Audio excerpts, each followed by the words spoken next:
Hello students, welcome to Science and Technology Part 2. First lesson, that is Heredity and Evolution. Today we are going to study what is evolution, theories of evolution and evidences of evolution. So let us start the first unit, that is the evolution.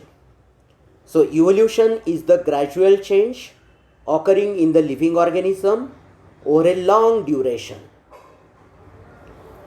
This is very slow going process through which development of organism is achieved. It is very slow, it requires thousands of years. All the stages in changes occurred in various components ranging from stars and planets in the space to the biosphere present on the earth should be included in the study of evolution.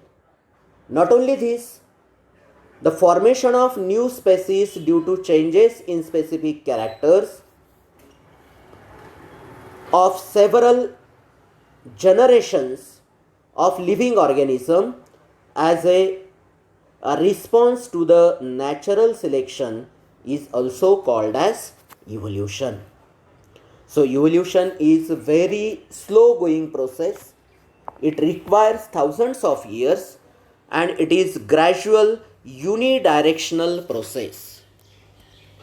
Now the next unit is the theory of evolution. According to the theory of evolution, first living material, that is protoplasm, has been formed in ocean. We are all familiar that first life has been originated in the ocean and that was unicellular, that was prokaryotic. In due course of the time, unicellular organism was formed. Gradually, changes occurs in the unicellular organism from which larger and more complex organisms were formed. That means from unicellular organism there is the formation of multicellular organisms. All those changes were slow and gradual. This happens in due course of time of several years. Duration of all these changes is must 300 crore years. Changes and development in living organisms had been all round and multi-dimensional, and this lead to the evolution of different types of organisms. It is all round change. The change occurs in everything. Changes and development in living organisms had been all round and multidimensional, and this lead to the evolution of different types of organisms. Hence, this overall process is called as evolution, which is organizational. The progressive development of plants and animals from ancestors having different structural and functional organization is called as evolution. Now let us study the evidences of evolution. There are different evidences because no one can accept anything without any proof. So the collective thinking upon all mentioned theories implies that evolution is everlasting process of change. However, it needs proof to prove it. So there are different types of evolutions, of which first evolution is morphological evidence. First evidence is morphological evidence. Morphology means external characteristics or external features. In the diagram, you will see some animals and some plants. Various similarities like structure of mouth, position of eyes, structure of nostrils and ear pinny, and thickly distributed hair on the body are seen in the animals, whereas these are similarities in different animals. It proves that all these animals should be originated from the same ancestor. Similarly, in the characters like leaf shape, leaf venation, leaf petiole, etc., occur in case of the plant. You can observe that shape of the leaves are same, shape of the venation of the leaves are also same, the fruits, flowers, they are also same. Hence it implies that, it proves that their origin must be same and they must have common ancestors. From morphological characters we can conclude this. Now let us study anatomical evidences, that is the evidences of the internal parts of the body.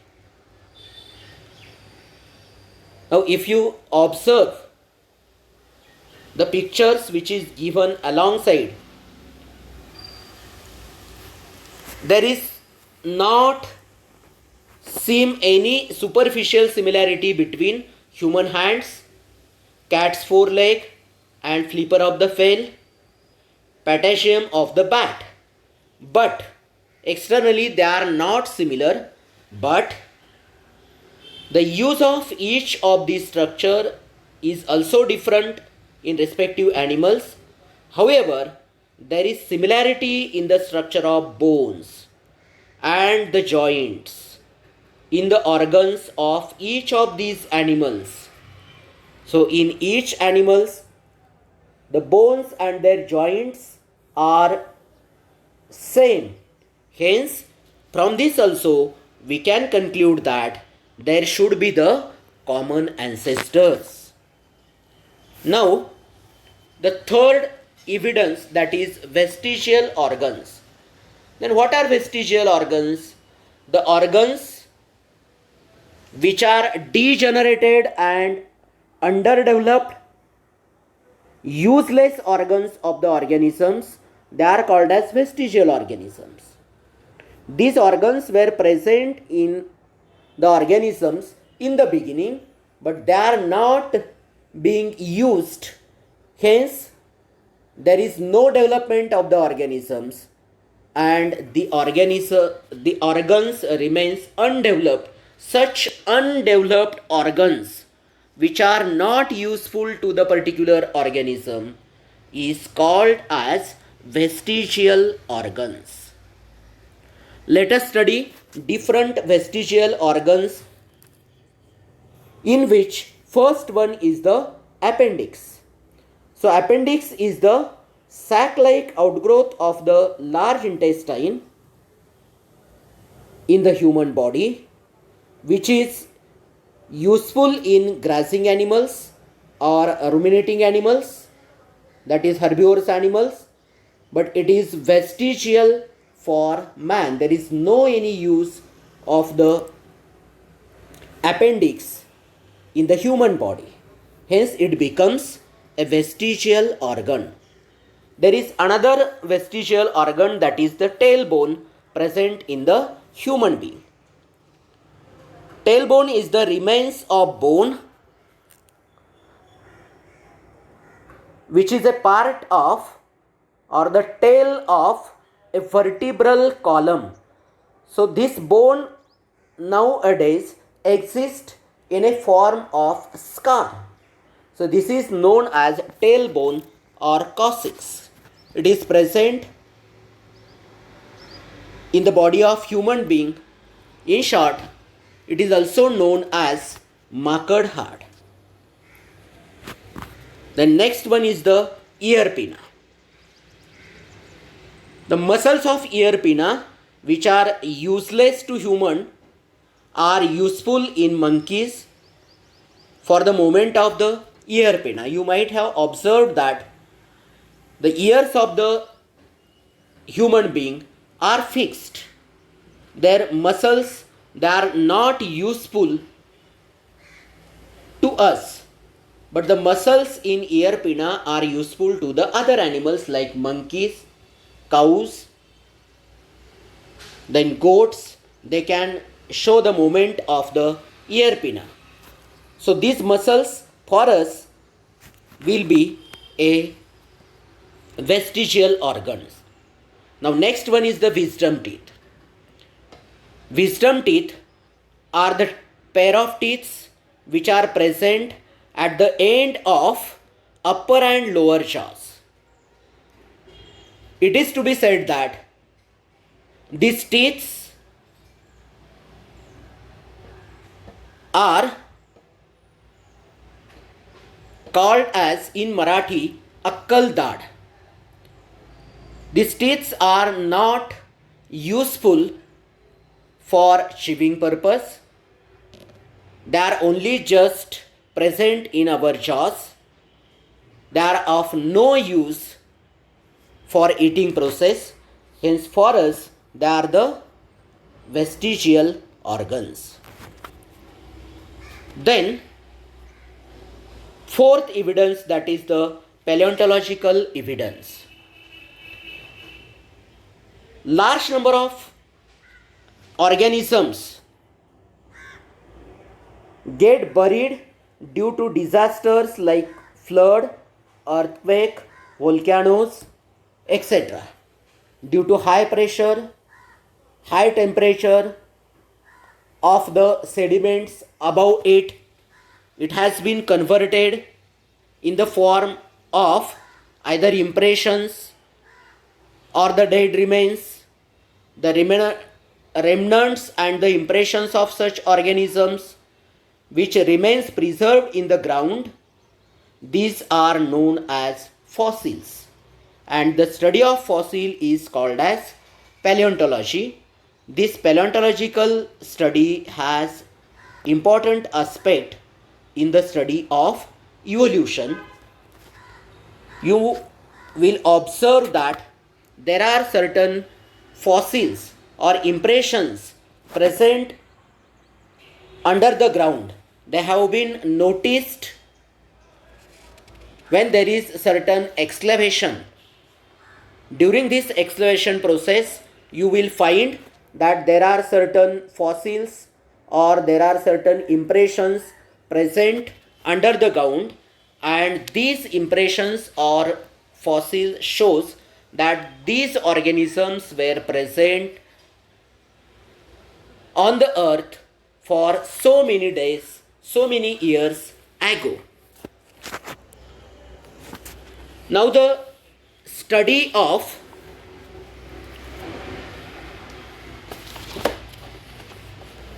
these fossils is done with the help of certain type of technique which is known as carbon dating. So carbon dating is a technique which is used to understand the age of the fossil. Fossil किती वर्षापूर्वीचा आहे हे कळण्यासाठी या carbon dating process वापरली जाते.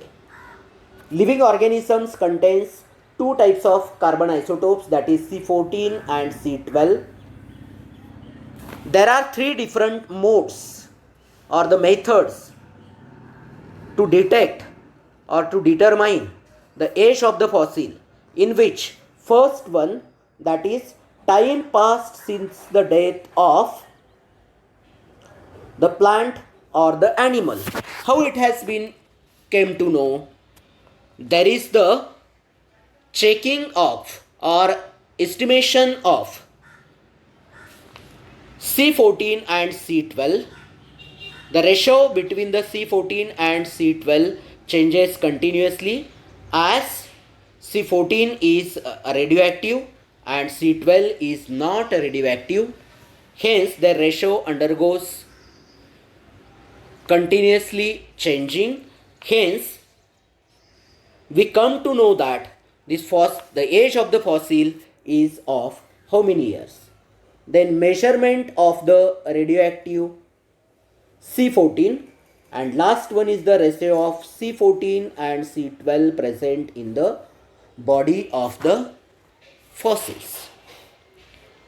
Now this technique is useful in different aspects. That is, it is used in paleontology, that is the study of fossils. It is also used in the understanding of anthropology, means which organisms has been originated first, which has organism is originated later, and to arrange these organisms in a particular order, which is known as anthropology, it has been used. Determining the age of human fossils and the manuscripts, also calculating the age of the fossil and placing them in geological time scale. This information is also nowadays useful for detecting different types of the crimes. This technique is used, and it has been proved that there are invertebrates present at the bottom in the stratified rocks or in the crust of the earth or in the core of the earth. In Paleozoic era, there were presence of ancestors like invertebrates, then the primitive vertebrates like different types of the fishes, that is the class Pisces, has been reported after the invertebrates. Then there are reptiles and amphibians. It is considered that first organism has been originated in water, then it has been started to live in both habits called as amphibians, then it has came on the ground and crawl on the ground called as reptiles, and lastly it has been started to walk or to fly, that is they have been evolved in birds and mammals. This course of evolution can be explained with the help of this figure. Now the fifth evidence, that is the connecting link. Certain connecting link can prove that certain organism has been evolved from the another group, of which some organism which share morphological characters of two groups, hence they are called as the connecting links. Connecting link म्हणजे जे दोघांच्या मधले character दाखवतात, याचा अर्थ असा की एका ग्रुपपासून दुसरा group originate झालेला आहे. First connecting link, that is पेरिपॅटस.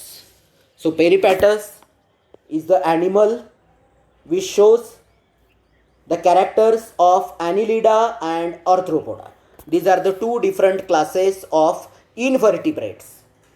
It shows the characters of Annelida like segmented body, thin cuticle, and Parapodia like organs. Means they are just present like Nereis, the characters present in Nereis, which is an Annelida class, and it has been showing the characters of Arthropoda like tracheal respiration and open circulatory system.